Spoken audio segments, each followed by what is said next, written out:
Hi, I'm Captain America, here to talk to you about one of the most valuable traits a soldier or student can have.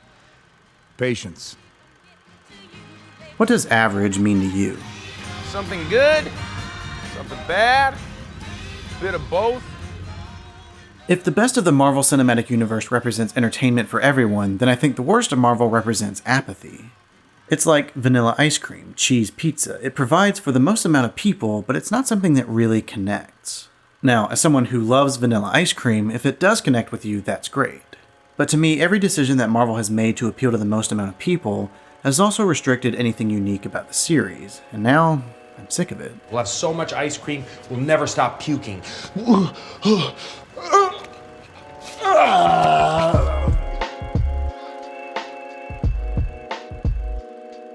I was watching Doctor Strange in the theater, and in the row in front of me there was a woman who was loving it.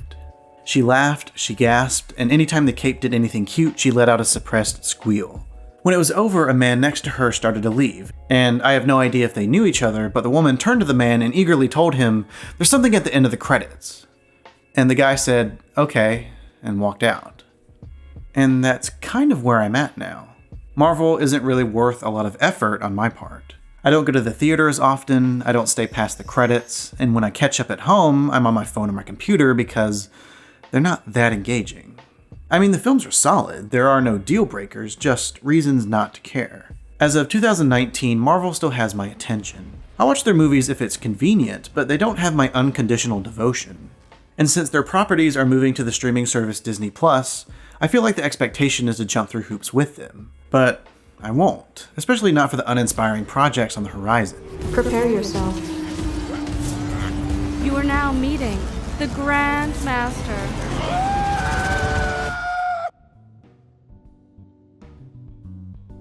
Though, who knows, I don't want to prejudge.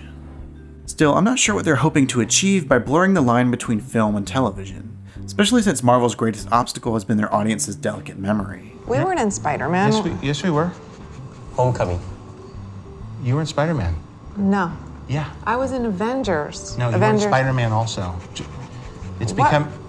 Remember Spider-Man at the end, and Tom Holland's there, and you're gonna walk out and do a press conference. And I give you the ring. Yes. That was Spider-Man. That was Spider-Man? Oh my God.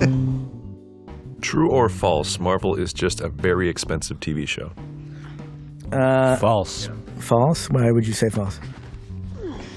Well, TV episodes are much more similar to one another. There's a stronger sense of continuity and style. Right. And, they're more distinct expressions. Episode 4 is not wholly dissimilar from Episode 5, but in the case of the Marvel movies, Ant-Man is vastly different than Civil War. A TV show, compared to most films, expands time. We get to see every possible outcome of a situation. But the critical difference is that Marvel is bound to the time it takes to make a blockbuster, and the conventions of this genre. So it's less of a TV show and more of a collection of someone's favorite episodes. And that can be a problem if it feels like I'm missing something. Sometimes a really important moment happens in between films, like Tony and Pepper's Rough Patch. We're taking a break.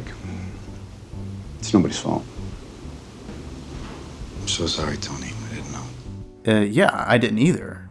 And too often Marvel's current work relies on past work to convey meaning because they don't have enough room on their own. And that's okay, as long as what they're relying on is substantial. Usually it is, but sometimes it isn't. For example, on its own, I like Captain America Civil War. I think it's a great script and the directing is perfect. However, Steve Rogers has a relationship with 4 different characters, and to me, each relationship falls flat. Not because of anything in Civil War, but because they're built on previous storylines that I think are insufficient.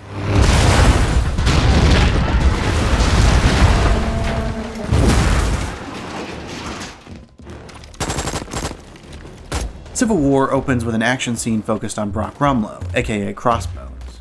Now, I know who this is because I've seen The Winter Soldier several times, and I live on the internet where Marvel is dissected, celebrated, and deified.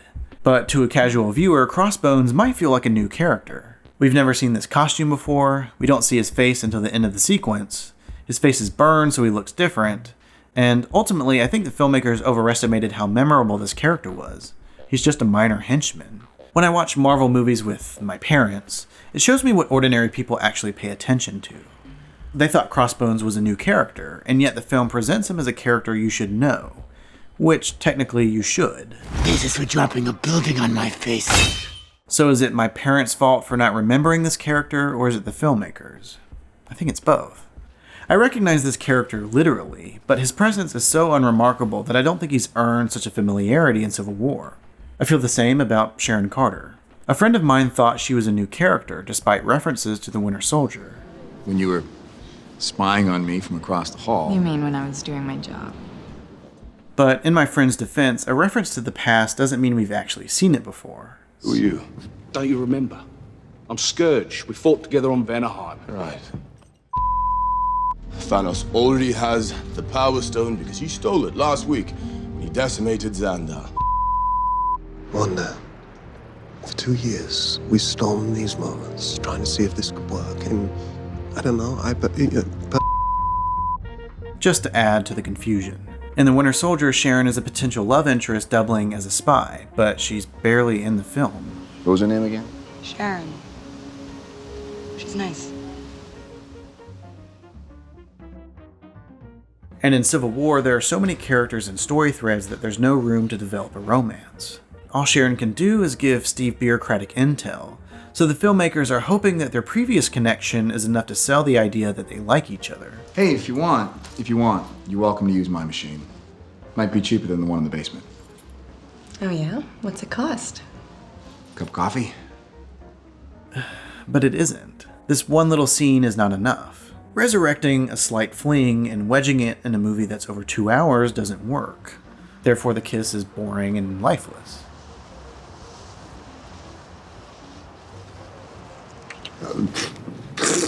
And it's extra weird because we find out that Sharon is Peggy Carter's niece. Margaret Carter was known to most as a founder of S.H.I.E.L.D. But I just knew her as Aunt Peggy. I like Steve and Peggy, they have great chemistry. But was their relationship in the first Captain America enough to transcend time and space throughout the entire saga? I don't think so. They didn't really date. Now let's not forget that random scene where Natalie Dormer kisses Steve and makes Peggy jealous. Yowza. Captain! But I guess you could say it's more of a poetic relationship. That's why they're always talking about dancing. You must have danced. I might, even when this is all over, go dancing. You're gonna need a rain check on that dance. Well, I couldn't leave my best girl. Not when she owes me a dance. Are you ready for our dance?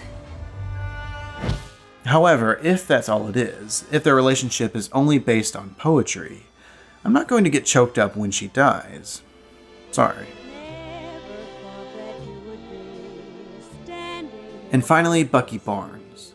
I really want to like Bucky. The films want me to like Bucky, but I don't. In Civil War, Bucky is a tool for other characters to manipulate, leaving me to recall why I'm supposed to sympathize with him in the first place. Well, I guess I have to think back to The Winter Soldier, where Bucky is a tool for other characters to manipulate. Arguably, this is the best portrayal of that, but I'm missing a fundamental concept of who Bucky really is to begin with. And we found the weakest link. Bucky's presence in the first Captain America is so nondescript that I never predicted that their friendship could sustain more films after it. He doesn't do anything memorable. Hey, pick on somebody your own size.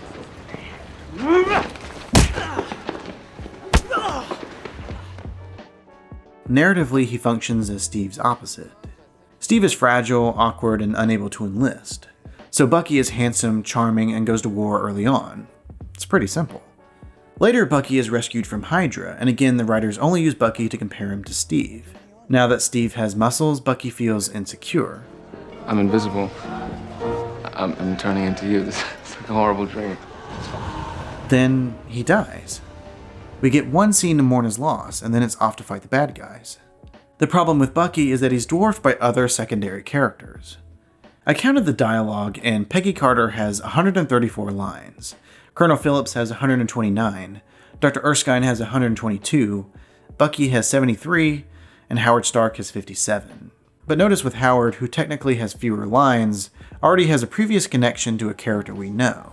There's Stark's father. Howard. And the film tries really hard to remind you of that. Ladies and gentlemen, Mr. Howard Stark! Mr. Stark, How are your levels? Now, Mr. Stark. Don't react to Mr. Stark!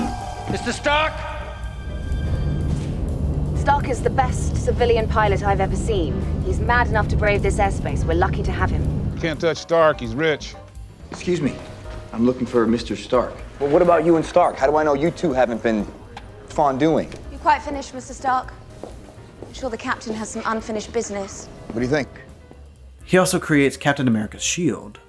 These other characters are actually part of the main story. They give flashbacks, they strategize, and there's even a love triangle going on. So are you two? Do you fondue? So the film is telling the audience to pay attention to these characters and not Bucky. I think with a few tweaks, he could have been a lot more memorable. See, Bucky is like Steve's older brother. He's protective and he cares a lot about his well-being. So instead of removing him for half the film, I would keep Bucky in Steve's orbit while he transforms into a superhero. They could go to boot camp together, and maybe Bucky would be the one who gets shafted for the super soldier serum, not a random soldier. Hodge passed every test we gave him. He's big, he's fast, he obeys orders, he's a soldier. He's a bully. You don't win wars with niceness, Doctor. Then when Steve gets his powers, Bucky has to learn to be someone else's sidekick. And that could be portrayed visually by putting him next to Steve in the propaganda montage, while also referencing his Boy Wonder alias from the early comics. Another nitpick of mine is that Steve doesn't really change, and that's kind of the point. He's the same before and after he gets muscles, which I like. Not a perfect soldier, but a good man. So by keeping Bucky in Steve's orbit in the first half and then killing him in the second, you could reinforce that while yes, Steve has muscles, he still has a support system. So his arc would be learning to be a hero without his best friend, which to me is more tragic and more memorable. Thank you, Buck. But I can get by on my own. The thing is, you don't have to. I'm with you to the end of the line, pal.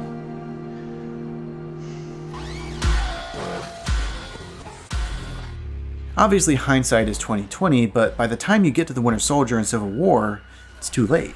I think we all experienced this moment in the theater.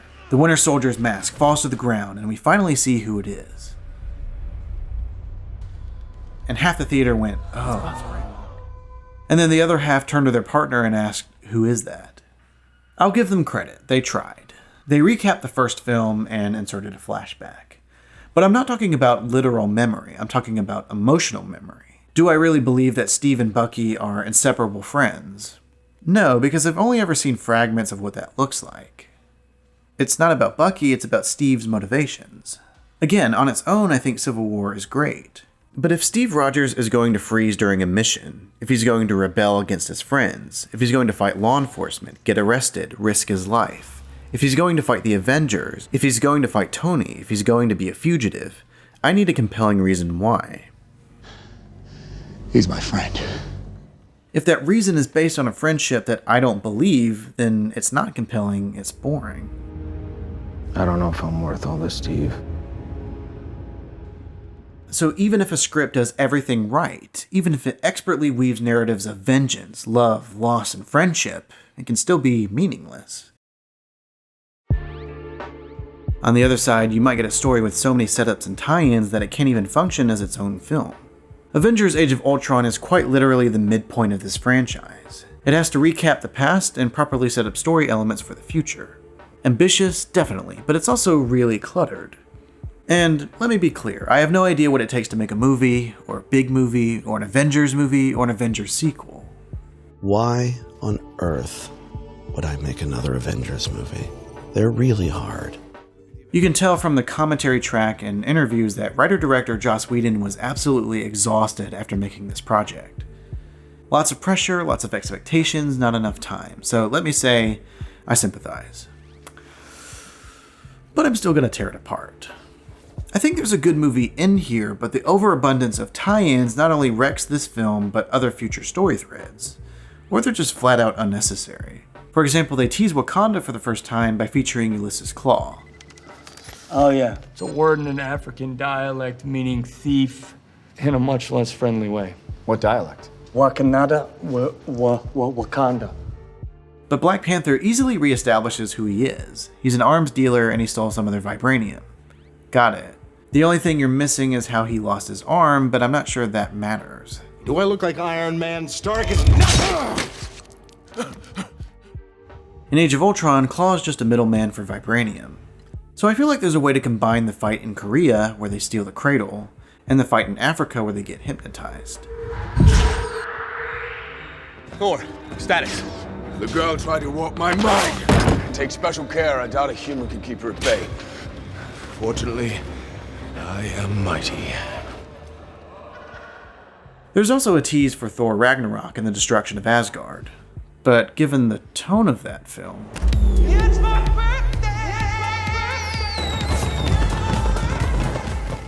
But that's not Joss Whedon's fault. Still, I don't know how relevant this plot diversion is. Thor is plagued by visions of the Infinity Stones, so he flies away. And Dr. Selvig helps him find the Water of Sight. In every realm, there's a reflection. If the water spirits accept me, I can return to my dream and find what I missed.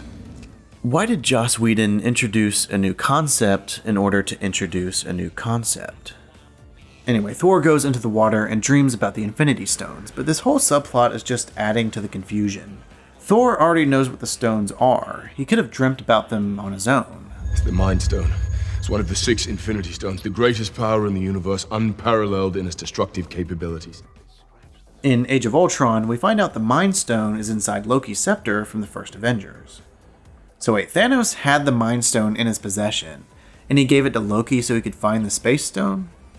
That doesn't seem like his MO. And not to be a nerd or anything, but the Mind Stone can make people do what you want without promising them an army in exchange. Just a thought. The Mind Stone also gives the Maximoff twins their powers. I don't want to get too hung up on a magic rock that doesn't exist, but how does the Mind Stone give powers? Shouldn't that be the Power Stone? In the comics, Wanda and Pietro are mutants, but at the time, the X-Men were licensed to 20th Century Fox. So I guess this alternative works. But given this new backstory where they volunteer to be experimented on, I would have liked to have seen that. Instead, they already have their powers and they recite their motivations in a boring expositional scene. I have a little. Having dinner, the first shell hits 2 floors below under the bed, and the second shell hits there in the 3 feet from my Every shift in the bricks, I think, is we wait for 2 days for Tony Stark to kill us. They know what they are. To sum it up, one of Tony's weapons killed their parents, and now they're devoted to revenge. But not just on Tony, but on the Avengers too. And to me, that's such an incoherent viewpoint. They watched the news, right? Surely they saw the Avengers defend New York from aliens. Surely they saw Tony push a nuke into a wormhole. Surely they saw Tony defraud a terrorist organization and expose a corrupt American vice president. Surely they saw Hydra try to eliminate millions of people. And surely they read the damning evidence when Natasha released the files on the internet. Surely you can't be serious. I am serious. And don't call me Shirley. But for some reason, they're stuck in 2008. Like old times? And look, I get it. Bad guys need motivations. That's what I loved about Far From Home. They knew exactly how thin Mysterio's motivation was, and they ran with it. He renamed my life's work Barf.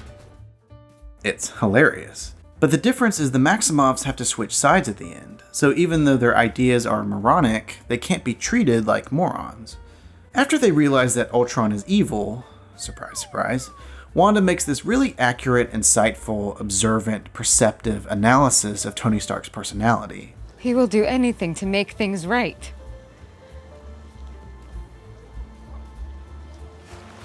Ultron can't tell the difference between saving the world and destroying it. Where do you think he gets that? Where did that come from? When she read the Cradle's mind? She also read Tony's mind at the beginning. Either you can have a simple reductionist idea of Tony Stark, or you can understand how he's changed. You can't do both simultaneously. As secondary characters in the engine of a plot, they function just fine. But Wanda goes on to be an Avenger. The inciting incident of Civil War is structured around her. So it's important to craft a really compelling character. But she's got a pH of 14, basic. What is her personality supposed to be? She's got superhuman eyes, we see through superhuman vision. She's got got superhuman thighs, sexier than television. Anyway, all of these story threads crash together in one of the wildest scenes. Tony and Bruce are trying to create another robot, the Mind Stone is in its head, and for some reason Steve brings the Maximoffs into the Avengers Tower, and they all start fighting. Then Thor literally slides in out of nowhere and brings Vision to life.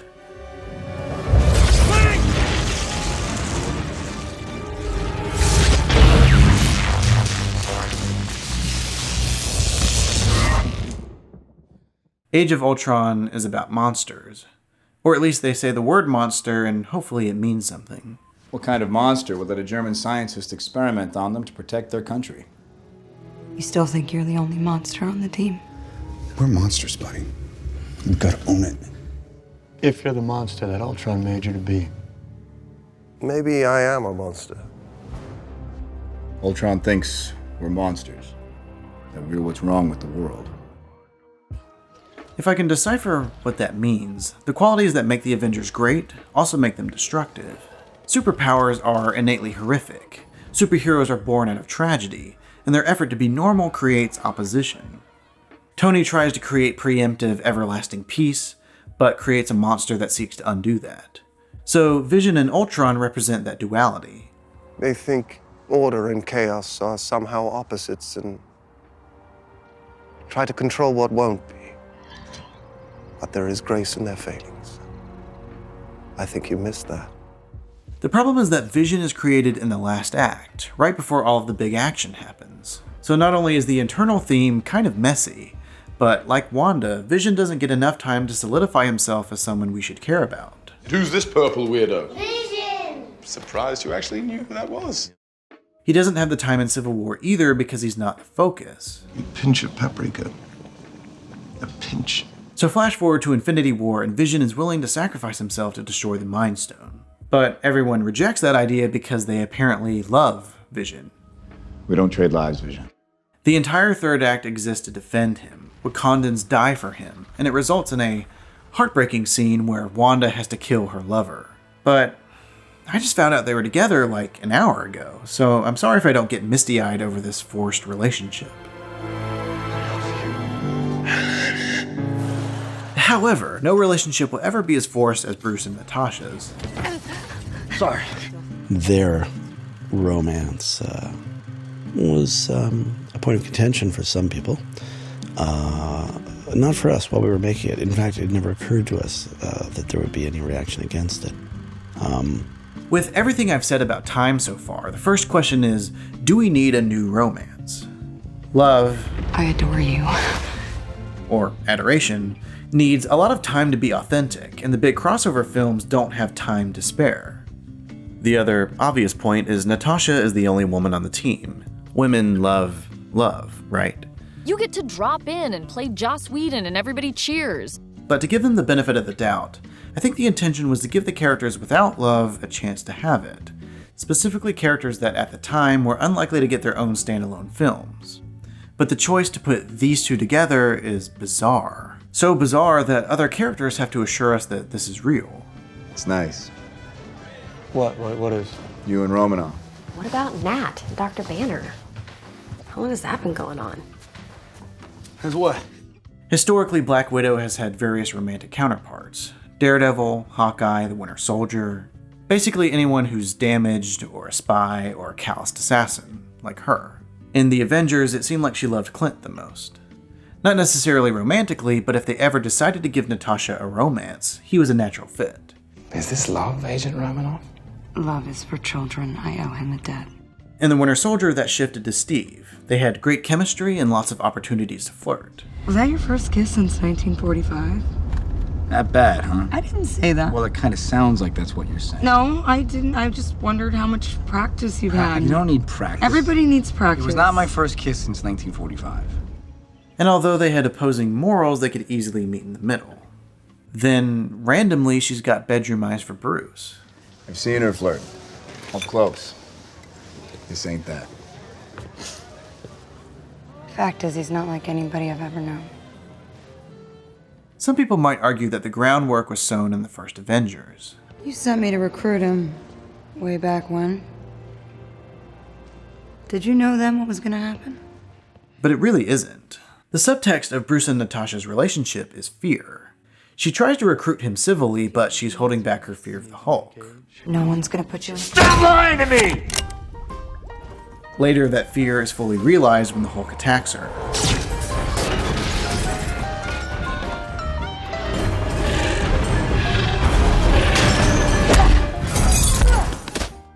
If that's not a woman in love, I don't know what is. So, if romantic subtext is just a scene with two characters in the same room, great. I can see how Natasha might choose someone who's not like her, especially since Age of Ultron is about chasing normalcy. All my friends are fighters. And here comes this guy. Spends his life avoiding the fight because he knows he'll win. Sounds amazing. He's also a huge dork. Chicks dig that. But it kind of implies that Clint and Steve are monsters. As far as I can tell, they fight because it's necessary, which is exactly what Bruce and the Hulk do. So I'm not sure that concept is that unique to Bruce. Like, imagine if Steve was the romantic interest. I think this line would still work. All my friends are fighters. And here comes this guy. Spends his life avoiding the fight because he knows he'll win.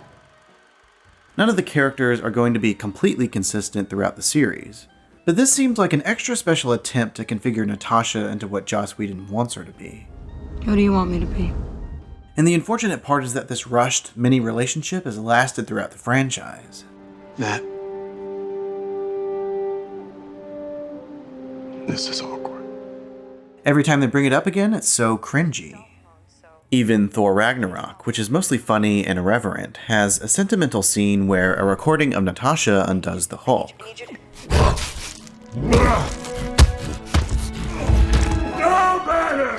Seriously? Bruce has been trapped inside the Hulk for 2 years, and not even Thor can get him out. But this flaccid romance can do it in 10 seconds? It's a carryover of one of the worst ideas from Age of Ultron, that Black Widow is designated to calm down the Hulk. Natasha, I could really use a lullaby. We're locked down out here. Then get to Banner. Time for a lullaby. But why? Bruce's arc in The Incredible Hulk was about learning to embrace the Hulk, trying to moderate it,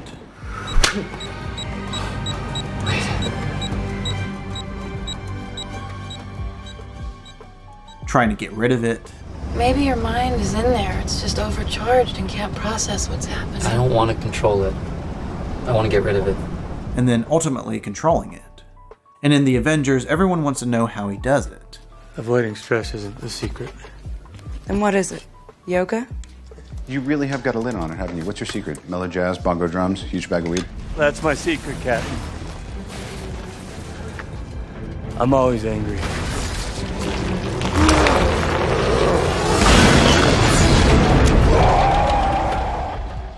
The only time he's out of control is when he's influenced by Loki's scepter.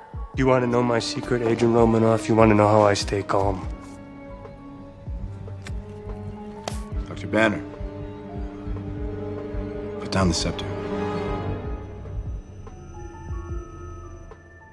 So what happened in between that time where, again, the only woman on the team has to calm him down during what seems like a pretty routine fight? Hey, big guy. Sun's getting real low. Hey, big guy. The sun's getting real low.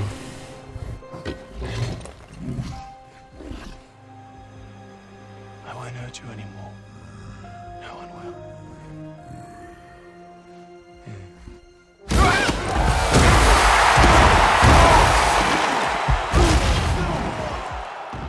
And correct me if I'm wrong, but I thought this taming the beast idea was reserved for Betty Ross. Like, the love of his life is able to reach through his angry outer shell and calm him down.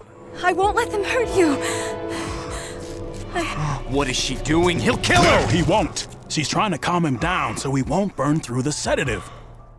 As toxic as that allegory might be, metaphor, it at least makes logical sense. This totally doesn't, and it contradicts the theme. The point is to mirror the structure of the first Avengers. The characters start in conflict. They reach a super conflict in the middle, especially Bruce and the Hulk. And at the end they have to learn to work together. In Age of Ultron, the characters start by working together. They reach a super conflict in the middle, especially Bruce and the Hulk. And they reluctantly team up at the end, but it's more or less a precursor for the Avengers falling apart. So starting the movie with the Hulk mildly out of control doesn't properly set up the tragedy of Bruce getting hypnotized in the middle. Wouldn't it make more sense to open with classic Avengers doing classic stuff? Hulk smash and all that jazz. Paradise for a moment, but not for long. Then when the Hulk gets hypnotized and goes berserk, it challenges everyone's assumption that they could ever lead a normal life. Because their monsters are always under the skin. But instead, Joss Whedon is trying to fit a square peg in a round hole. You and Banner better not be playing hide the zucchini. I get what he's trying to do. Since he's doing this romance anyway, he needs more sentiment, he needs more meaning. So he's trying to add more scenes of them interacting. But the irony is that if he took this part out, it would thematically elevate the other scenes. Wakanda, Ragnarok, the Infinity Stones, the Maximoffs, Vision, romance. The real consequence of all these setups is at the movie's own expense. It's so cramped that the actual story, Ultron, is reduced to a generic killer robot and a doomsday plot. You rise, only to fall.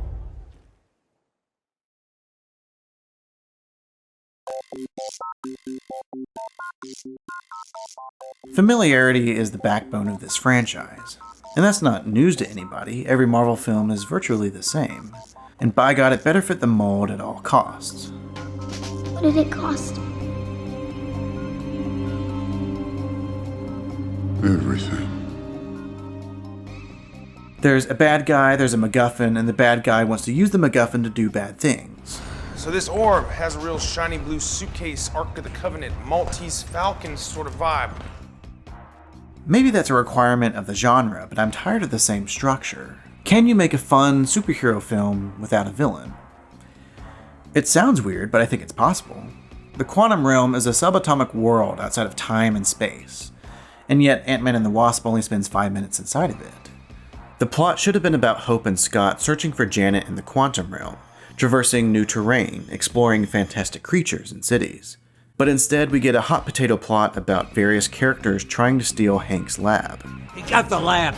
We need to find out who took the lab. Doctor, we need to find our lab. We need to figure out a way to track down the lab.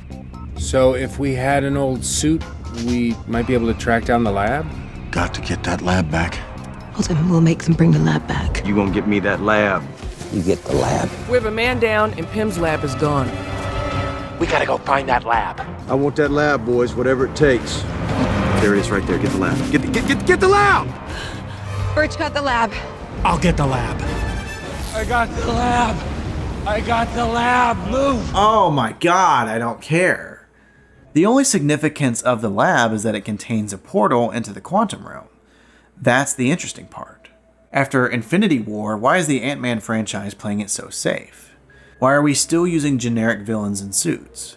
Because it's convenient or because anything else is too risky? Even the best villains have to be apolitical. They can't rock the boat with their ideologies because if it looks too similar to an actual belief system, presumably the film won't make $1 billion. Thanos got a lot of notoriety for his plan to eliminate half the population, but it was important that his plan didn't resemble any real-life ethnic cleansing. Genocide. But random, dispassionate, fair to rich and poor alike. But when you take away the biases that fuel atrocities, whether it's finance, religion, gender, race, or sexuality, you're left with a safer motivation, and therefore a safer plot. See, Thanos is not that different from Ultron. Ultron thinks he's saving humanity by destroying it. The human race will have every opportunity to improve. And if they don't?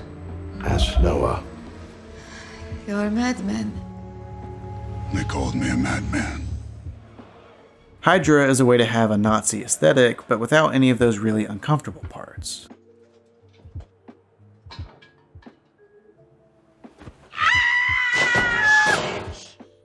And the modern Hydra wants to eliminate 20 million people, but we're not really told what Hydra stands for, or what the opposition stands for. Is it just power for power's sake? I believe that exists, but here it's an excuse to recycle the same doomsday plot. Annihilation, invasion, nuclear destruction, blowing up planets, consuming planets, smashing planets. Are you yawning? in the middle of this while I'm breaking it down? Huh? Calm, idealistic, level-headed villains with equally neutral stances on their own world domination is kind of boring. Only the world itself will satisfy him. You do realize that's nuts, don't you?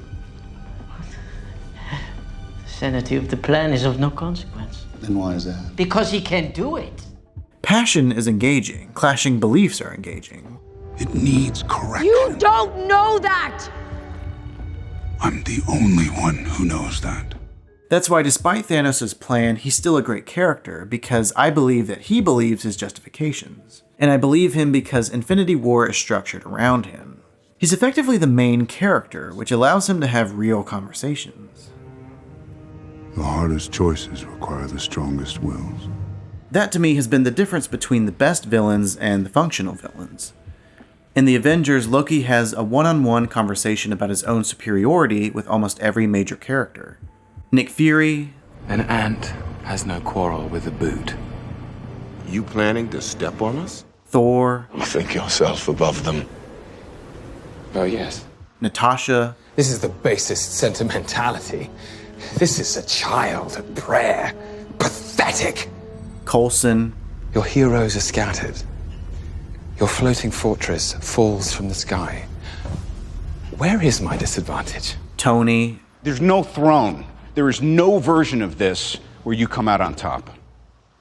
And finally, the Hulk. Enough! You are all of you beneath me. I am a god, you dull creature, and I will not be bullied by that. So yeah, this moment is hilarious, but it works because of how much they've reinforced Loki's ego. You lack conviction. I don't think I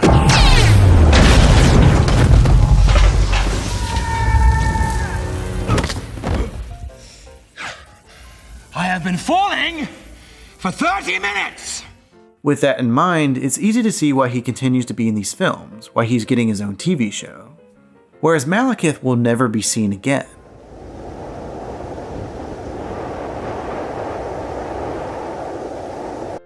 He's got a great costume, a great actor, and a plan that's just as apolitical as anyone else's.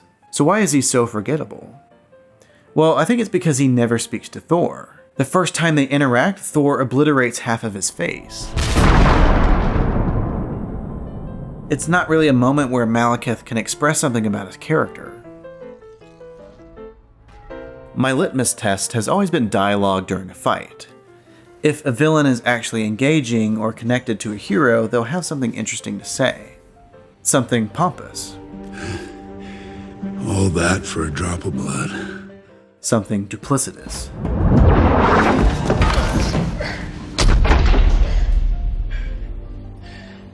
Are you ever not going to fall for that?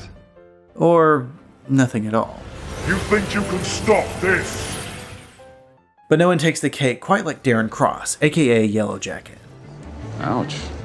To recap, Darren is a professional disciple of Hank Pym, and he builds a shrinking suit. Hank hires Scott to steal the suit, so Darren and Scott don't know each other. But the superhero genre demands that your hero and your villain fight in the last act. And a good battle demands, some kind of passion between the hero and the villain. So Darren has to behave really intensely towards a virtual stranger. And he drops this nugget on Scott. Your very existence is insulting to me. Damn, your very existence is insulting to me. That's pretty intense. They try to justify his behavior by saying the suit is messing with his brain chemistry.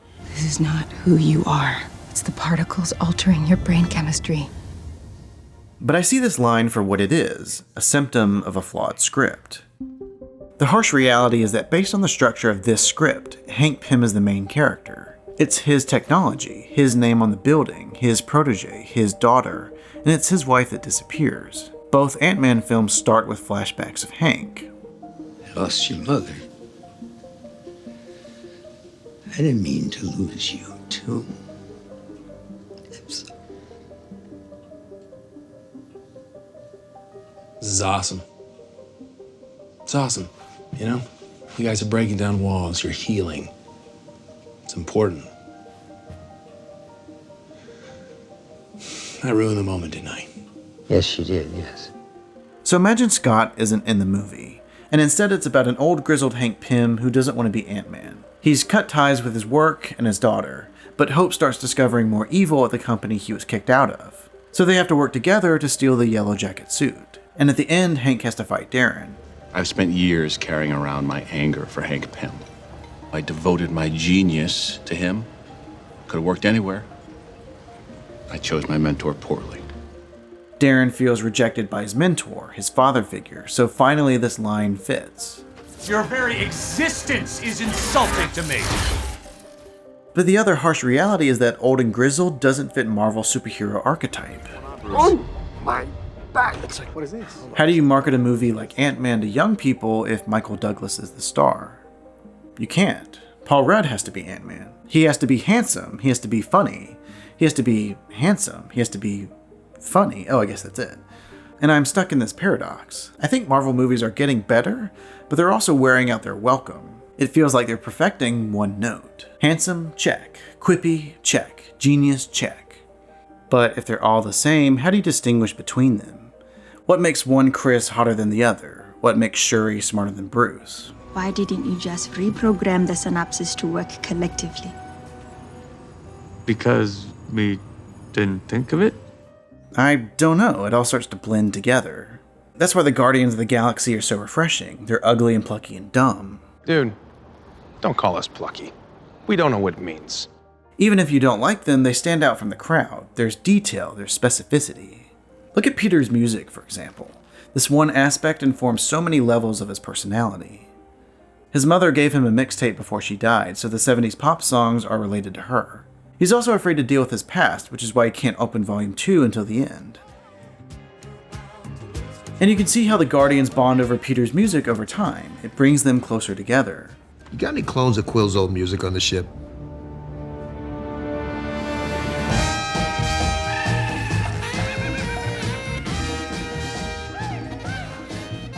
But equally, it drives them apart.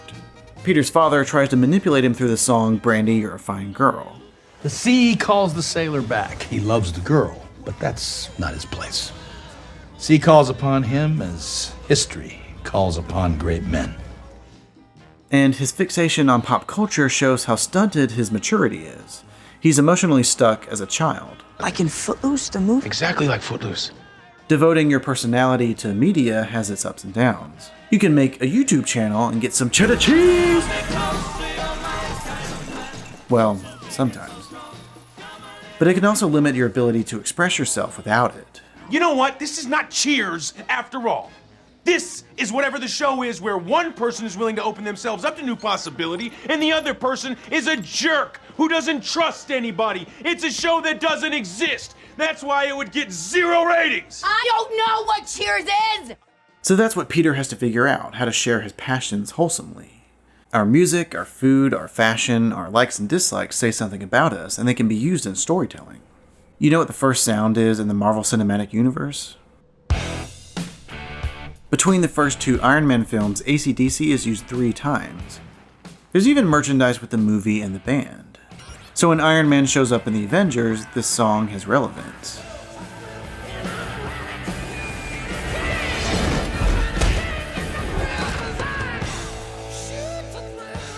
Flash forward to Spider-Man Far From Home, a story that's all about legacy. What does Tony leave behind? You take care of the suit, I'll take care of the music. Oh, I love Led Zeppelin! It doesn't matter what it is, as long as there are details about that character. I want an American cheeseburger. What are you doing? Stop doing that. Tony wears his pants super tight. Stop Sorry. it. What kind of fashion does Scott like? What kind of food does T'Challa like? What kind of music does Doctor Strange like? Adele, Drake, Bono, Eminem. When it came out, a lot of people compared Stephen Strange to Tony Stark, with good reason. They both have goatees, they're both arrogant millionaires, they're both injured and then use their powers for good, and there's even a broken Memento connection between them. But despite the fluff, they do have different personalities, and for me, there's one detail that represents that distinction. Oh, come on, Billy, you gotta be messing with me. No, Doctor? Feels so good. Chuck Mangione, 1977. Sometimes I When Tony listens to music, it's about fanfare, it's about energy. When Doctor Strange listens to music, it's about dissection. He's so analytical that music, which is usually a passive hobby, is another way to flex how smart he is. Status, Billy? 1977. Oh, please. I hate you. Boom! Feels so good, doesn't it? The entire opening is designed to show us how mechanically Doctor Strange views the world, how much he values his own intellect. And of course it sets up his willingness to immerse himself in the mystic arts, and what that practice has to teach him. Your intellect has taken you far in life, but it will take you no further. Surrender, Stephen.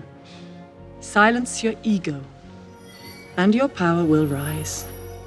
Had it not been for this detail, this music, Doctor Strange could have easily been a much blander archetype.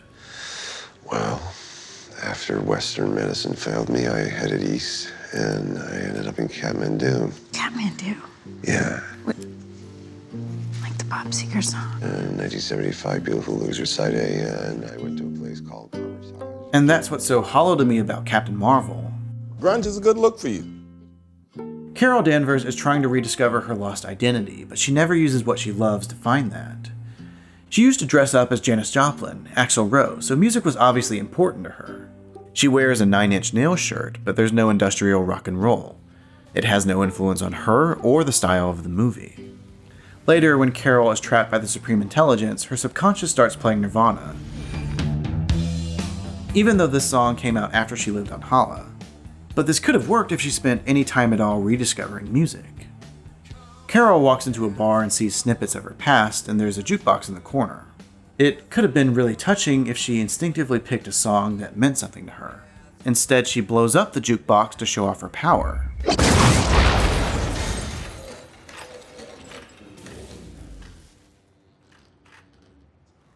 It's metaphorical! The archetype is more important than nuance, and the pop culture references are just nostalgic backdrops.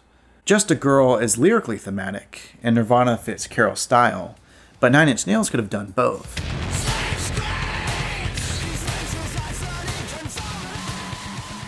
I can't play the whole song, but Happiness and Slavery is about systemic control. Manipulation, truth, conformity, identity, ignorance is bliss. Literally everything Captain Marvel is about. But I get it, Nine Inch Nails is too extreme for matinees with your grandparents. Anyway, it's not about music, it's about distinction.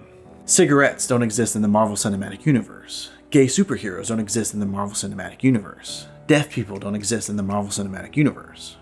I'm actually surprised that Clint was allowed to have tattoos. On average, Disney can't be bolder than their own parameters. They can only be so controversial. And that's great for the box office, but not for my attention. If you reduce someone's personality to their looks, to their sass, to their intelligence, and you do it every single time, it gets old. You are smart and funny and a huge pain in the ass. You is smart. You is kind.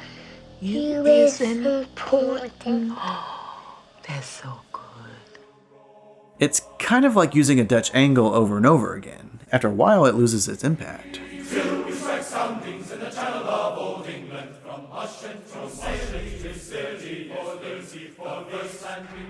And for me, tilted angles, Dutch angles as we call them, because that's the way I remember comic book frames. It was something controversial at the time. I remember there was some concern about whether I was overdoing it. I hope that you don't feel I did. They were there because that's how I received the dynamism of the composition in the frames. Wide-angle lenses with lots of depth, and it's why I chose it as a style for this.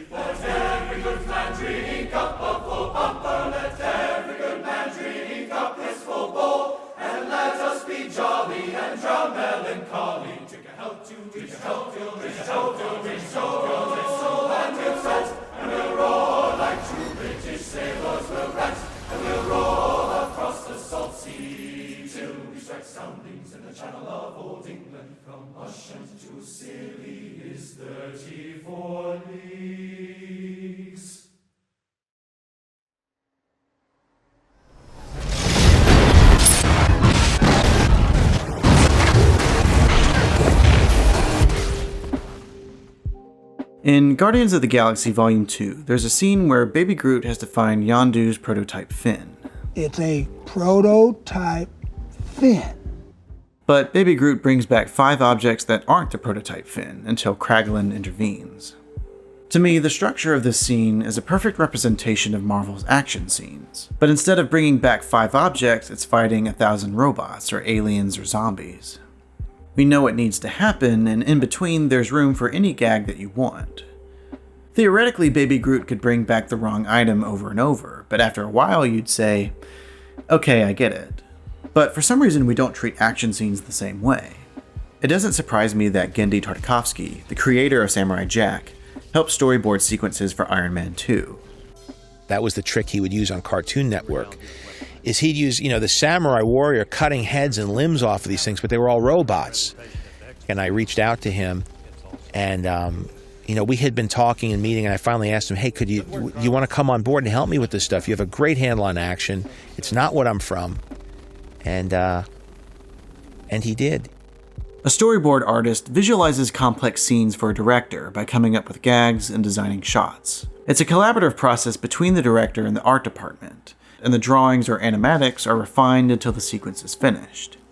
I love to create fights, but my job here, I brought some stuff to it, but my job wasn't so much to create it, my job was to justify it.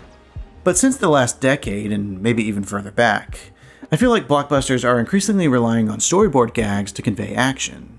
And in some cases, scenes are conceptualized before a script is written. This whole sequence of coming in here was storyboarded and prevised and ready to go before I had written the script, which sounds a little bass-ackwards, but was going in part of the drill. We had 2 years from the time I took the job till the movie had to come out, which is not enough years. Obviously, time is a huge factor, especially in a shared universe where every film has a specific release date.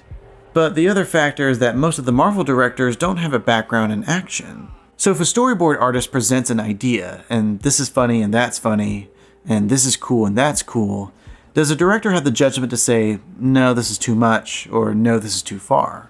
When you get the storyboard guys really giving you specific gags, come on. He headbutts a metal guy, and if you look carefully here, there's the dent in his head. Oh my God, come on. That's really cool. If you isolate one single gag, it's going to be awesome. It's designed to be. Go to sleep, go to sleep, go to sleep. But if you put 50 inconsequential gags together and call it a climax, then I think you're losing the emotional conflict, the reason why someone is fighting. That's not to say that every ending needs to be an emotional, concise, bare-knuckle fight, because some stories aren't trying to be that. I don't expect the ending of Iron Man 3 or Thor Ragnarok to be overly sentimental. They're big and goofy and fun. But some stories do lend themselves to simpler and more substantial action. So all of the pulpy, colorful gags end up distracting from something meaningful. For example, the ending of Guardians of the Galaxy Volume 2 is one of my least favorite action scenes. Not because the action is bad, but because it overrides anything emotional before and after. The Guardians fly to the center of Ego the Living Planet and try to destroy the core, but before they can, Sovereign drones attack them.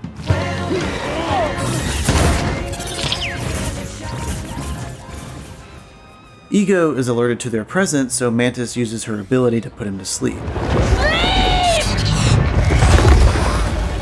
Now the only way to destroy the core is for Baby Groot to plant charges. Yondu and Nebula destroy all the drones with one frayed laser blast. Mantis gets hit with a rock and loses control over Ego. Mantis, look out! When he wakes up, the environment goes haywire. And here, each character performs a different gag or action beat. Gamora and Nebula jump on rocks, Peter shoots his guns, Yondu uses his arrow, Rocket blows things up, Drax and Mantis try to escape, and Kraglin tries to rescue them. Then Ego's Earth starts to consume the Guardians, and he captures Peter in order to spread his essence. Did you make a penis? Dude. What is wrong with you? If he's a planet, how could he make a baby with your mother? He would smush her. I don't need to hear how my parents... So Peter taps into his newfound power and starts fighting his father. And the others have to escape before the bomb detonates. The bomb blows up, Ego dies, Peter loses his power, and Yondu rescues him at the last second.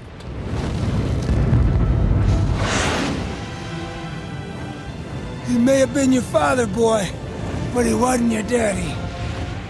That entire action scene results in a poignant sacrifice by Yondu, who dies by giving Peter his spacesuit. Cut to black. It's funny, it's dramatic, it's entertaining, but to me it deflates the final emotional note, the sacrifice. There's so much wacky stimulus coming at me that all of the complex relationships that were built up feel insignificant. And that's a testament to how much I like the writing, that I would prefer to see the ending play out like a drama. The central part of the story is an emotional one, even with all of the action. The action is all, in service of that central emotional story between the characters. I can see how this action scene is fitting. All of the characters and story threads are converging in one place. But I have to wonder, is this movie about being a family, or is it about confronting your individual issues in order to be a family? I don't need you always trying to beat me! I'm not the one that just flew across the universe just because I wanted to win. Do not tell me what I want! I don't need to tell you what you want, it's obvious! You were the one who wanted to win, and I just wanted a sister! Guardians of the Galaxy Volume 2 is a group film, but it still has a main character, Peter. I think it's okay to let the team take a back seat, especially if you've already dealt with their issues. As much as I love everyone else, their presence at the end overcrowds the heart of the story, Peter confronting his father.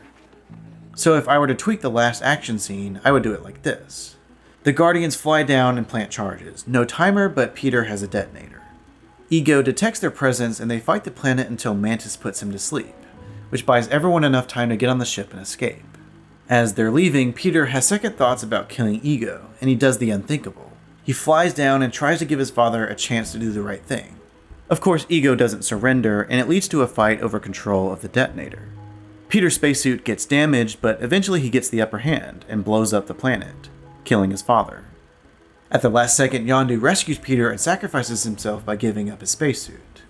And instead of cutting to black, the Guardians pick them up and the Sovereign drones attack them here, almost like an afterthought. Hey guys! You ever see that really old movie? Empire Strikes Back? Think of the ending of Empire Strikes Back, where Luke recovers while his friends make a desperate escape. It should feel like that. The Guardians fly away, but Peter is in the back cradling the body of his real father. I can't say if my version is better, but I think it's more focused, where the conflict is personal and the themes are stronger. And hopefully you feel something. I don't know, maybe that's not the point. Maybe we're not supposed to feel anything. But as much as the world needs escapism, I think entertainment can still have tension. But that'll never really exist because of Marvel's internal life jacket. They announce movies 5 years in advance, the actors have contracts, and there's always a failsafe to keep their characters away from danger. I'm not saying Marvel movies should be horrible R-rated nightmares, but I'll never be invested if I can predict what's going to happen. There can at least be consequences, but immortality is the name of the game. Loki dies, but not really. Bucky dies, but not really. Red Skull disappears, but not really. Coulson dies, but not really. Pepper dies, but not really. Loki dies, but not really. Fury dies, but not really. Groot dies, but not really. Rhodey is crippled, but not really. Loki dies, but not really. Gamora dies, but not really. Half the universe disappears, but not really. Natasha dies permanently, I think, but she's getting her own standalone prequel. It's stuff like this that gives me trust issues. Part of the tragedy of losing a character on screen is the tragedy of never seeing that character again. There's some pain, some loss on the audience's part. Why even waste the time pretending to be emotional if you're going to reverse it later? The ending of Thor spends 5 minutes mourning the loss of Loki and the destruction of the Bifrost, Thor's only chance to visit Earth. It's supposed to be sad that he can never see Jane again, the woman he loves. But Loki and Thor need to be back on Earth for the Avengers, so... With the Bifrost gone, how much dark energy did the All-Father have to muster to conjure you here? Your precious Earth. It doesn't cheapen the Avengers because, whatever, they need to be there, but it cheapens the ending of Thor. Marvel's priority is not to make you feel, it's to keep going. Everyone involved has made much more specific and compelling work before. Ryan Coogler's Fruitvale Station has more tension than Black Panther ever will.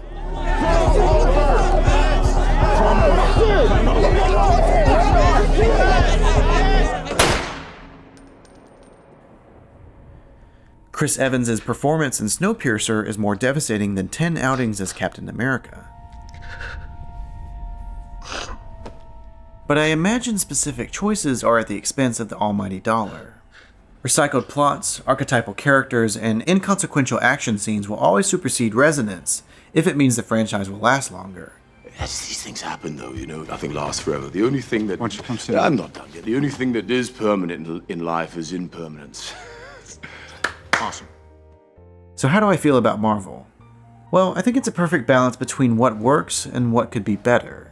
An average movie means capturing everyone's collective interest, but it also means a lot of people will have their individual preferences. After Endgame, I actually feel satisfied because it resolved a decade's worth of storytelling. But there was a time when watching a Marvel movie felt like a chore. I think people need closure, and now that I have it, I'm a little more open about what's next.